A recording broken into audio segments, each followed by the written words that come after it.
freshest. Hello friends and welcome back to ReddX, your source for the freshest daily Reddit content anywhere on the internet. Promise swearsies it's just a fact and it's totally science. Go ahead and look it up. Today we are jumping into some rSlash NeckbeardStories or TalesofNeckbeards or whatever it is. I think it's rSlash ReddX reads. Actually, I mean, as long as the beards get delivered, who's really keeping track of where they come from? You know what I mean? We've got the Bootbeard saga continuing today, and we've also got an interesting post from Scottish Boy 2002, Numismabeard, the coin collector, which that is exactly what I would expect from a beard, just gathering all the coins for his little beard hoard. Oh, that thought really gets me tickled. So we're going to see what it's about, what it do, but first we got to do the thing where we get the plugs and disclaimers out of the way, and then we will dive right into some neckbeard cringe.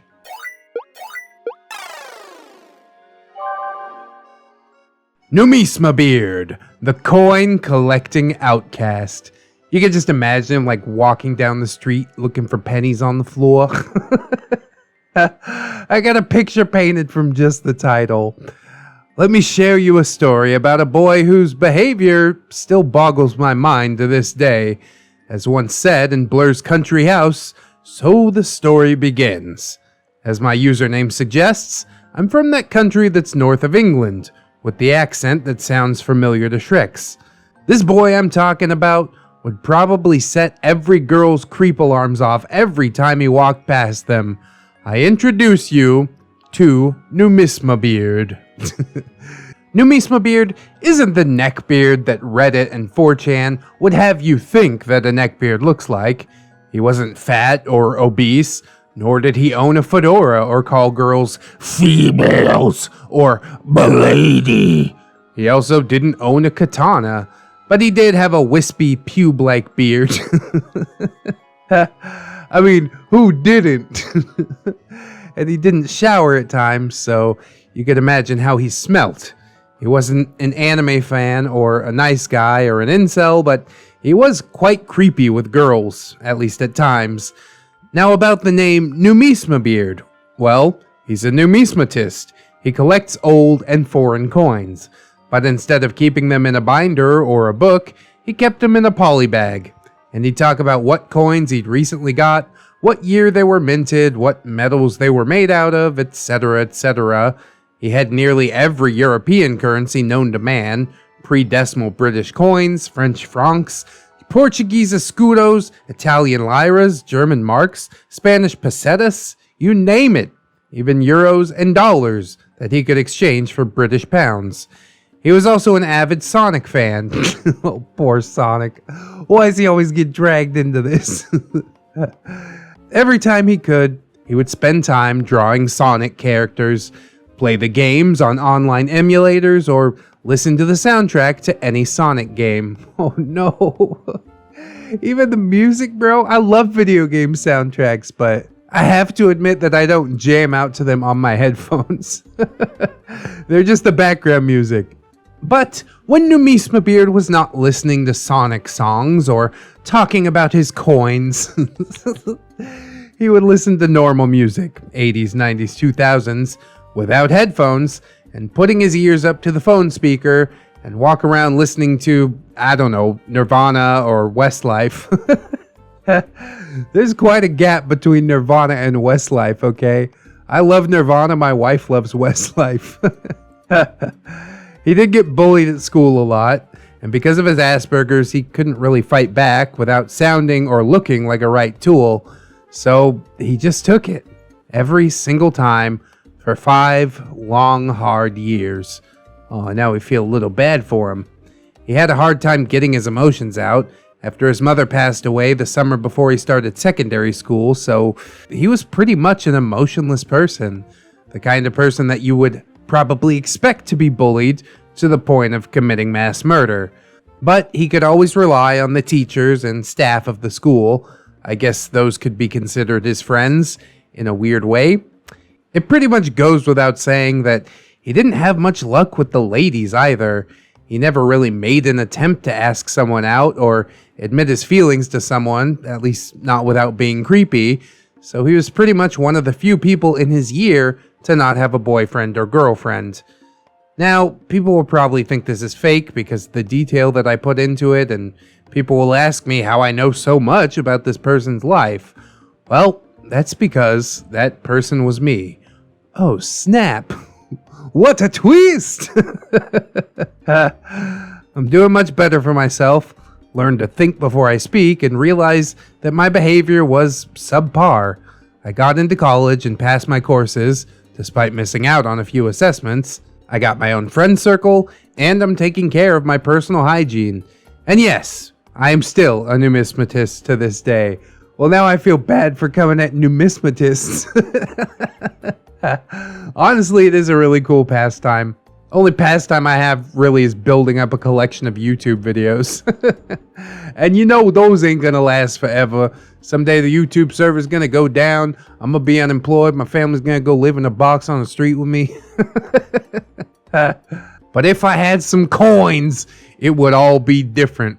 I was talking to Ramtide recently about this. He started collecting silver coins. And he pointed out to me that fiat currency has gotten to such a point where each ounce of silver is promised to 500 different people. So the 20 ounces of silver that he has in hand has been used to pull the wool over 100,000 people's eyes.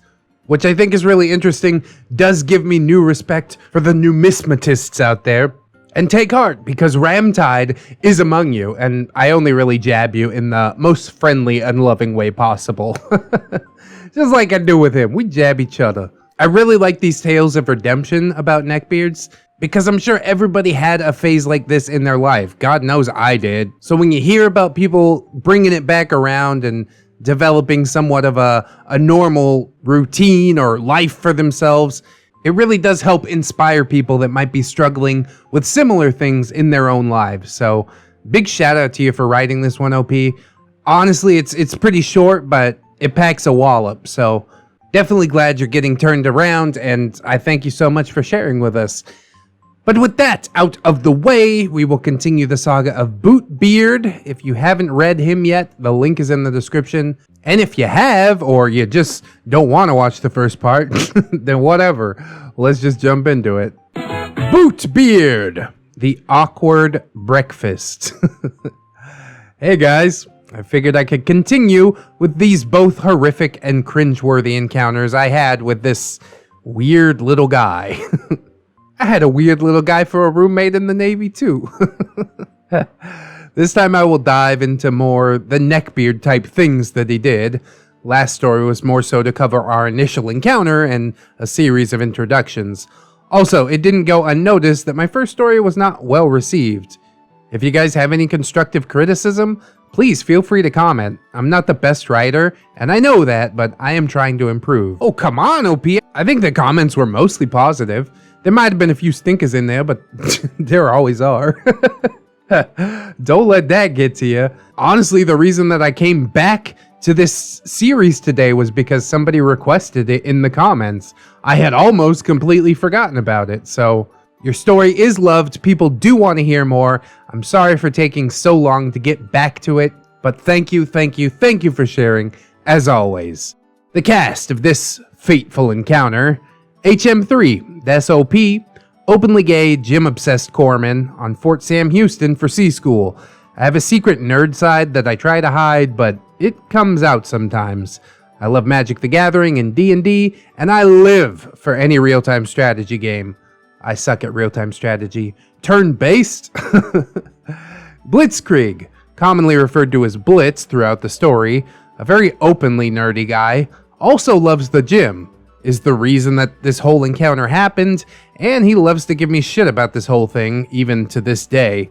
And Bootbeard, the source of all my misery. A tall, lanky junior sailor who looks like someone threw fat at a stick and it just kinda stuck wherever. Kinda creepy based on our first encounter. Super creepy during this particular one. told me his whole life story in the week between these stories, and told me that he's bisexual. This scared me. That's why I tried to get in the shower with OP. The setting. A week has passed between the first story and this one. School is in full swing, and I spend 99.9% of my time during the week studying. The schooling is not a joke, and it's really kicking my ass already. Remembering 400 plus instruments just by sight is not fun. It's finally the weekend, and I'm excited to cut loose and take a break from my studies before I go completely cross-eyed. Blitz and I decided that we were going to meet up for breakfast that fateful morning and plan out our weekend. We really hadn't gotten to hang out in the past week because school was just absolute torture for both of us at this point. I'd woken up and gotten dressed and was standing down on the quarterdeck waiting for my friend to come down. When Blitz finally arrived, we asked permission to leave the quarterdeck and began walking down to the DFAC. We had just made it to the T that joins the main sidewalk to the barracks sidewalk when I heard it. It sounded like a small dog yapping my name. I turned to look and see who was yapping at me, and I see none other than Bootbeard, running to catch up with me, waving his hands over his head like he was in some cheesy TV show. In his mind, he is. And he's the main character. Bootbeard. HM3! HM3! Hey, wait up! OP to Blitz. Come on, man. Let's go. Now, just to clear some things up here, I had told Blitz about the first encounter with this creature, and of course, he had a great laugh at my expense. At this point, I had made it clear to him that I did not want anything to do with my new roommate. Blitz to me. Let's just see what he has to say. OP. Bro, seriously? Let's just go. I was cut off as Bootbeard finally caught up to us. For someone who had to pass a PFT twice a year, he seemed to be pretty out of shape, as most neckbeards are. He was sucking in air like a hoover. Part of me was concerned that he might have a heart attack right there. His face was a bright red color, and anyone would be able to tell that that short jog of about 10 yards just completely took it out of him. OP, hey buddy, what's up? Bootbeard between gasps. Are you guys going to get something to eat? Can I come? Now, at this point, I could see that if I didn't say yes to this, Blitz was just going to invite him anyways. You see, my friend here had a great way of putting me in very awkward situations, and would always go out of his way to make me exceptionally uncomfortable. It was all in fun, but it was superbly annoying. OP? Yeah, man. Sure. We started walking, and Bootbeard lagged behind us a bit. When he finally caught up to us, he took his place walking next to me. Right next to me. Thankfully, the military forced us to uphold some form of personal hygiene, because if he was like all the other neckbeards, I'm sure I could not have handled the smell with how close he actually was to me. Bootbeard. So, what are you guys gonna do this weekend? OP. We're not sure yet. Blitz. I was thinking about going to see my cousin. She works at this card shop not far off base. Blitz was talking out loud to himself mostly, but he had said the magic words, card shop. Now, I personally had never really been to a card shop. I was a closet nerd in high school and only played D&D or Magic with friends in the privacy of our own homes. I'd never really been to, but had heard of, a card shop. I knew for the most part what they entailed and what they sold, trading cards and board games, but I had no idea that you could play these things in the shop. Yeah, I'm gonna be honest with you, that's not really an experience worth having. Continue playing in the privacy of your own home. It's just better that way. Bootbeard. Oh, no way. Can I tag along? I need to pick up the newest expansion of Magic anyways. Where's it at? Can I come? Bootbeard, for all his weirdness, seemed not so strange right at that moment. I don't know if it was the hunger clouding my judgment, or the inner nerd inside of me trying to force its way out. I can say that Magic the Gathering was indeed a secret passion of mine. I had well over 10,000 cards hidden in several shoeboxes that I kept locked in my closet, lest anyone see them. Maybe it comes with age, man, but like, why keep a secret of a thing that you honestly enjoy doing? If people judge you, then guess what? You weren't a good fit anyways. That's fine. I play Magic. I love Pokemon. I got Mario tattoos. If I'm not doing YouTube or dad things, I'm sitting down on my Nintendo Switch. I make no secret of it because the people that would judge me about something like that are honestly probably not people that I want to hang around anyways. But back to the story. Blitz, Yeah, man, sure. I think she mentioned they were having some sort of tournament tonight, so we could all go to it. I shot Blitz a scathing look when he offered this to Bootbeard. I could see out of the corner of my eye that he had that stupid impish grin on his face. He knew exactly what he was doing and was eating it up. We finally arrived at the DFAC, the mess hall, probably should have cleared that up earlier, and my stomach was now making the sound of, Put some food in me or else. stupid body, always needs fuel. How about some Cheetos and Mountain Dew? That's the good stuff. We pushed into the door, checked in, and got in line to get our breakfast. Now, I will tell you that the food they serve in these fine dining establishments is not the best. But with breakfast, the best thing you will ever eat, yes, I will die on this hill, is the omelet. Now, I love eggs anyways, but these omelets, were the best. I was standing in front of the little omelet station, waiting for mine to get made. My thoughts of the deliciousness of a ham and cheese omelet with some green onions mixed in, cooked to absolute fluffy perfection. The daydreaming of my breakfast was shattered when I heard Bootbeard speak up. It sounded like he was right in my ear. I won't lie, it caused me to jump a little bit because I was not expecting it. Bootbeard, So, what are you gonna get, stud? oh God. I will say though, shout out to them CSs. They're whipping up omelets every morning, customized and everything. God, that is a good memory from the Navy. Really, I liked all the food that they served in the Navy. That might just be because I'm a fat body, or maybe the food just hits different in Japan or something like that. So, Bootbeard was being an absolute creep, and my skin, needless to say, crawled. A chill ran up my spine as my brain struggled to process what the hell he had just said to me. Did he just call me stud? I whirled around to look at him and saw Blitz standing behind him.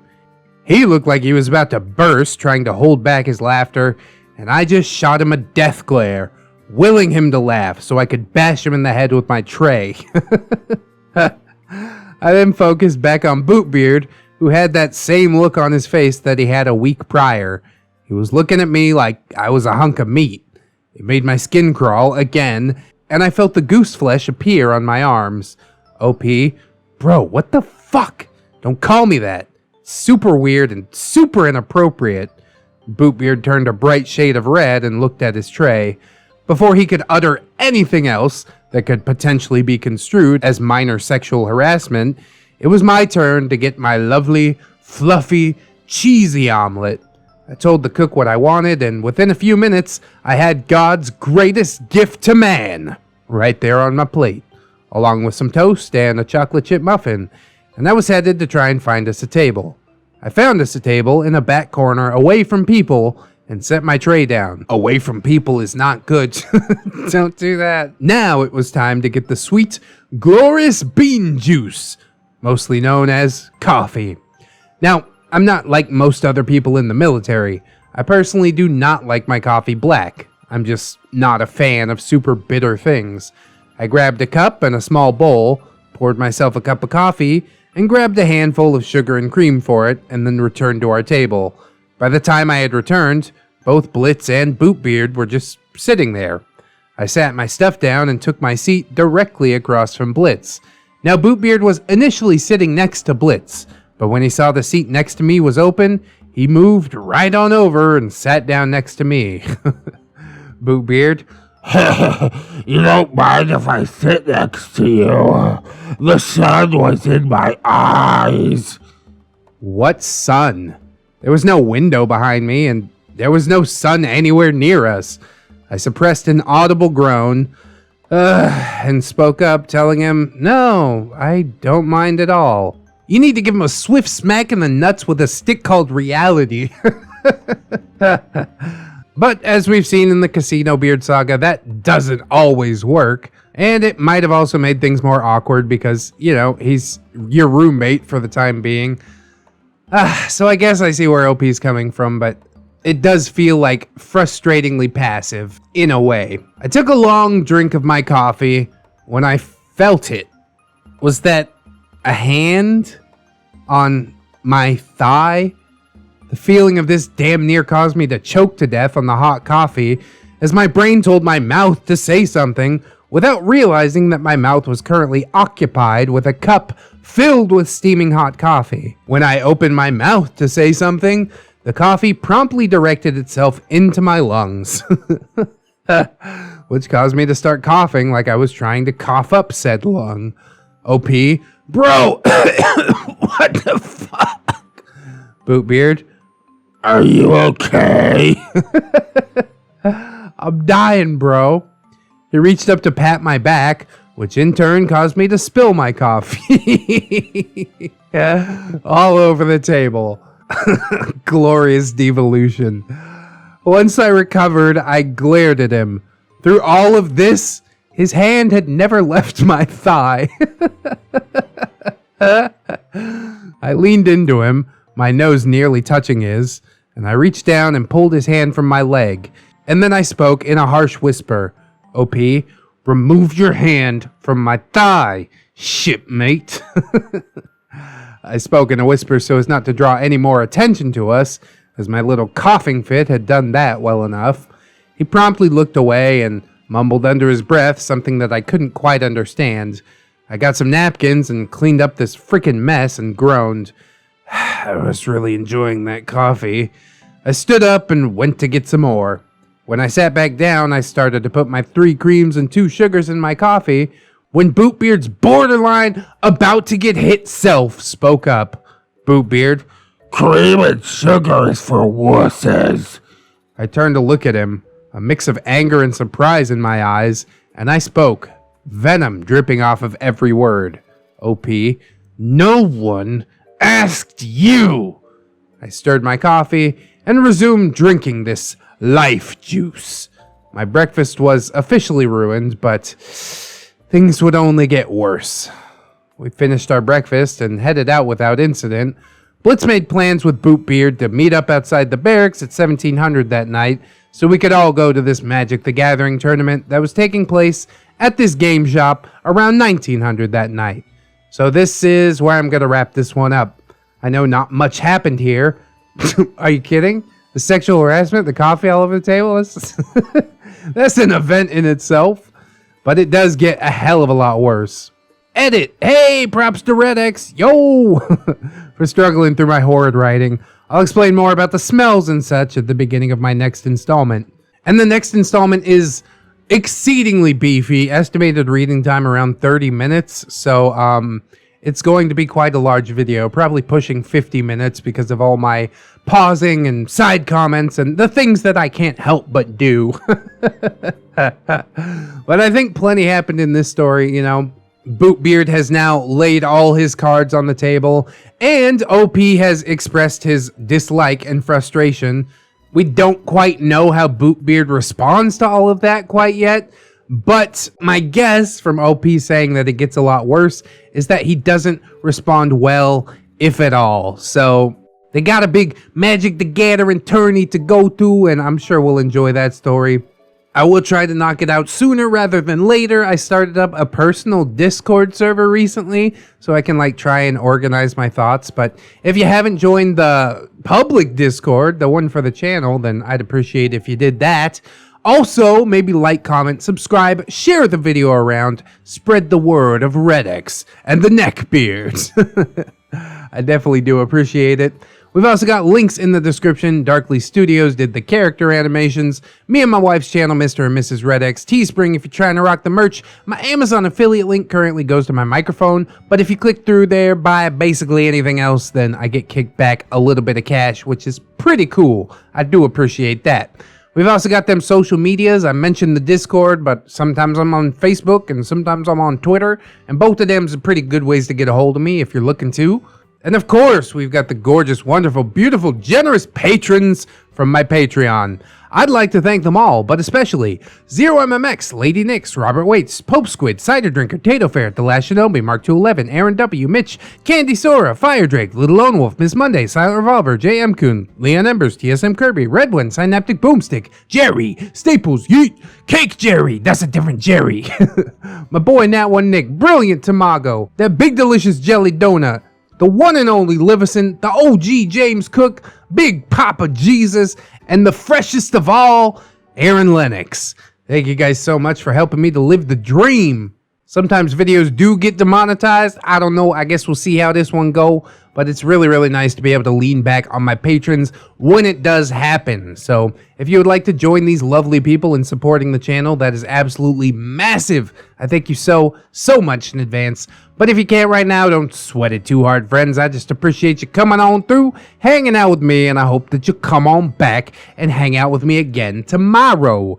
Because the views is how my beards taste so buttered. That's Melvin Milquetoast giving us the outro. In order to join us again, you'll need to keep yourself safe out there, wash your hands, but also take some time out and do something that you personally enjoy today. Maybe watching another ReddX video. Oh, that's a good one. Always remember, friends, that you are loved, you are worthy, and you definitely deserve it. I will see you in the next one. And until then, friends, bye-bye.